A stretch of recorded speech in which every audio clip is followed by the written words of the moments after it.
Un gusto saludar a mi querido amigo Juan Musi, director general de CI Estrategia por Somoza Musi. Mi querido Juan, ¿cómo estás? David, qué gusto saludarte como siempre. Yo creo que hay que leer qué dijeron los mercados en los hechos, ¿no? Las opiniones, ahí están.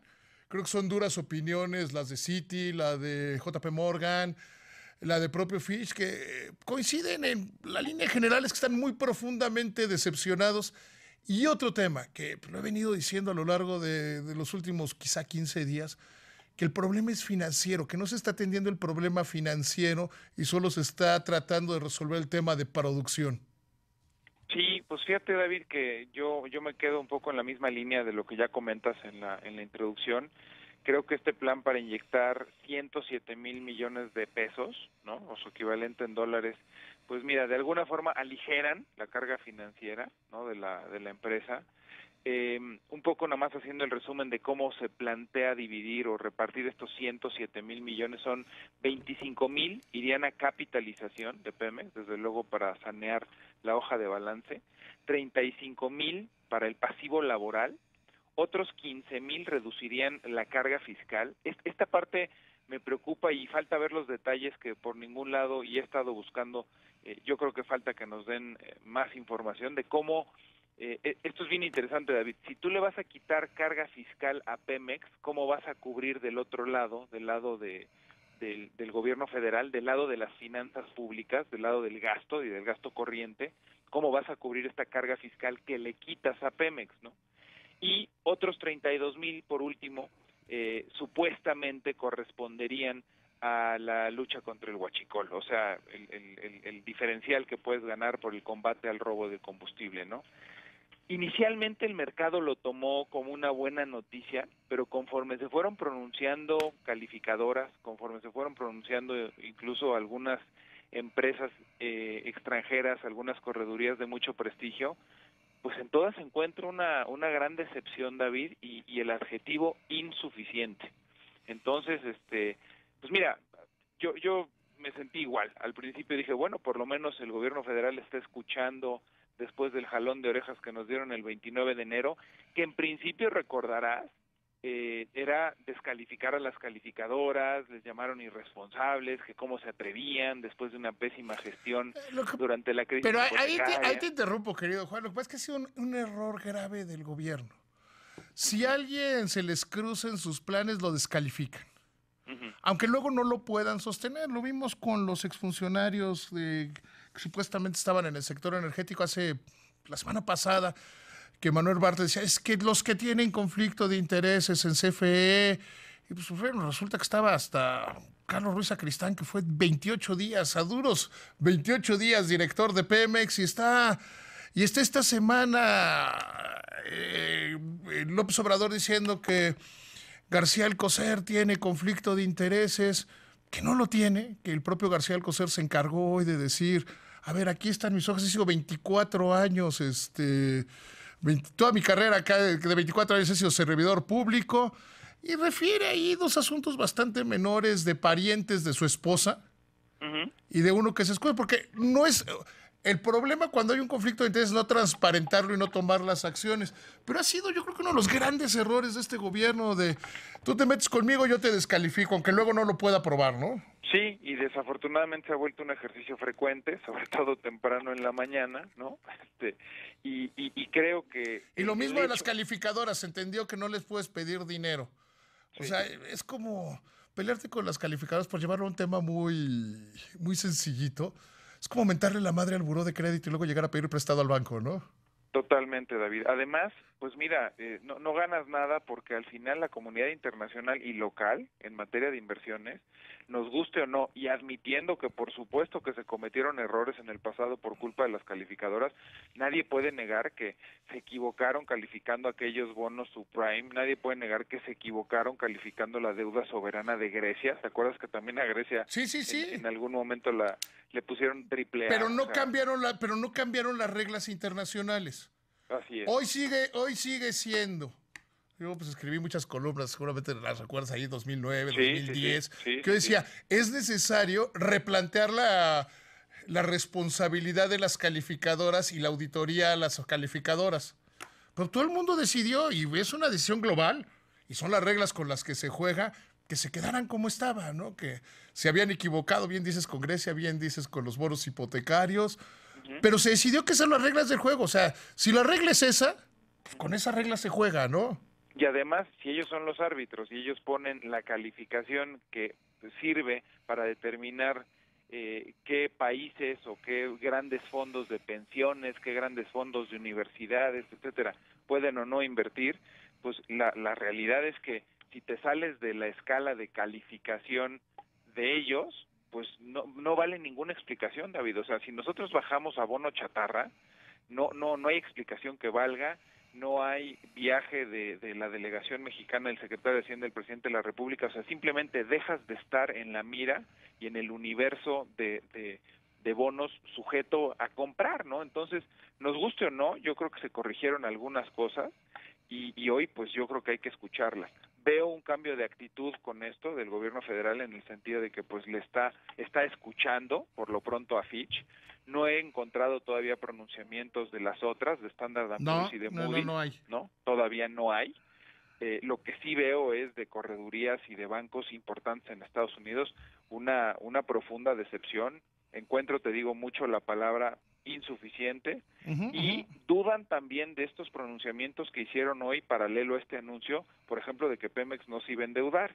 Y luego no sé si te llegó un documento, estuve viendo también un business plan que también mandó Pemex y propone tener ahorros y eficiencias en muchas áreas y por ejemplo me llamó la atención también pues toda la parte que más queremos oír, no solo el mercado, las calificadoras y cualquiera que sabemos la situación financiera de Pemex, es la inversión y decidida en la parte de explotación y exploración, Ujú, David, ujú, ujú. ¿no?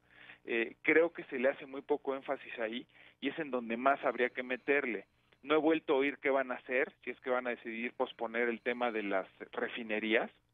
Creo que sería importantísimo recular, porque sabemos que por ahí no va a haber Es que yo, ingresos. yo, yo estoy convencido de que Pemex lo menos que se necesita en el sector energético es cambiar a la dirección de Pemex. Yo cambiaría desde la Secretaría de Energía, pero Totalmente de acuerdo. el simple nombre de otra persona resolvería gran parte de sus problemas de credibilidad.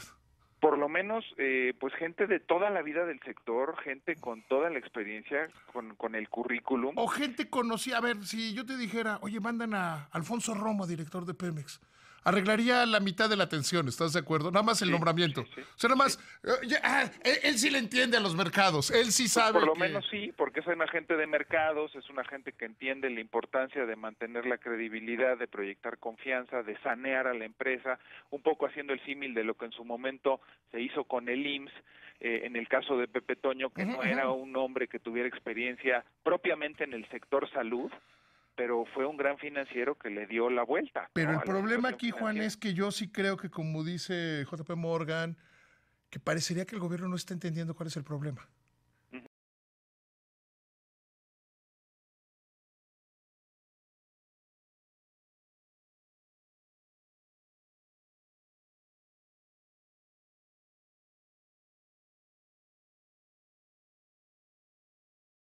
Luego ya vamos a tener dinero, sí, pero vencen 6,600 millones de dólares este año, 28,000 millones en los primeros 3 años del sexenio.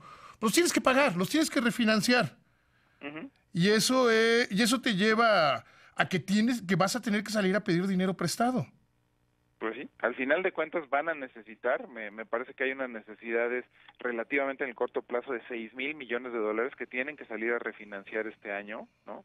Y que contradice un poco el hecho de decir no vamos a emitir más deuda. Y pues también va a ser muy interesante ver cuál va a ser el precio de esa deuda. Ahora, desde el punto de vista de mercados, David, este anuncio hoy pues sí produjo algún tipo de efecto positivo, independientemente de la opinión, que esa es otra, ¿no? De la que ya te comenté algo de lo que dijo Fitch y algunos Ujú, bancos ujú, en ujú. Estados Unidos. En el mercado los precios pues sí se estabilizaron, o sea, te digo, en principio sí fue bien vista la medida.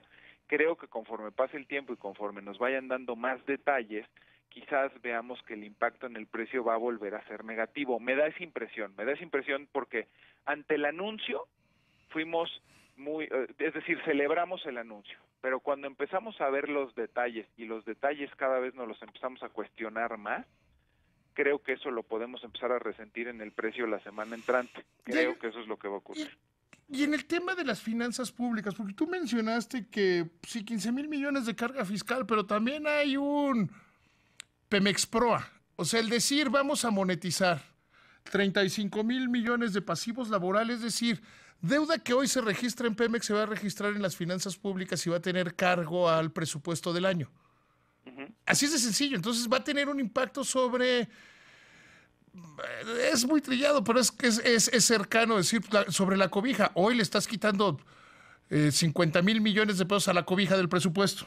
Sí, sí, y vuelvo a la misma pregunta que te hacía también en el caso de la reducción de la carga fiscal. 15,000 millones de pesos le van a reducir de carga fiscal. Entonces, del otro lado, en el otro bolsillo, que es el del gobierno federal, el de las finanzas públicas, ¿de dónde vas a cubrir esos 15,000? Porque además yo no he oído más que ampliación y más dádivas y más...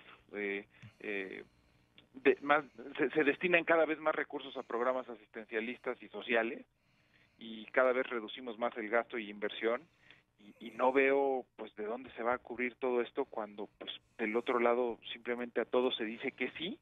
Entonces aquí hay un gran riesgo de contaminación del otro lado, que es la deuda soberana. El presidente lleva 20 días, creo, todos los días ofreciendo un paquete nuevo de ayudas. De ayudas. O de programas sociales. Hoy decía que va a 20,000 personas, les va a dar 5,000 pesos y que eso genera más empleos que si viniera la Ford a Sinaloa. No necesariamente, porque los empleos promedios en la industria automotriz son mucho más altos de 5,000 pesos. Entonces, pero creo que se está volviendo el panorama complicado. Mi querido Juan, te mando un abrazo. Dime. Voy a poner una más por último. Yo no sé, esta proyección que en un principio nos parecía súper fatalista e irreal de alguna empresa también del sector financiero extranjera, que nos pronosticaba un 1% de crecimiento económico, bueno, hoy ya el más optimista te está dando 1.7, 1.6. ¿Cuánto recaudas cuando creces eso? O sea, súmale eso. Porque eso hay que considerarlo. Los supuestos económicos están hechos sobre un crecimiento del 2%. Exacto. Si creces 0.3 o 0.4 abajo de esa proyección y aparte estás anunciando quitarle carga fiscal a Pemex, faltan detalles, David. Claro, claro. Muchos. Mi querido amigo, te mando un abrazo con cariño. Como siempre, un placer. Igualmente, mi querido David, buen fin de semana. Seguimos en contacto, para igual para ti. Bye.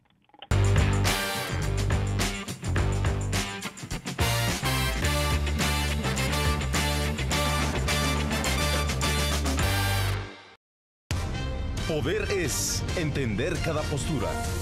Soy Pascal Beltrán del Río.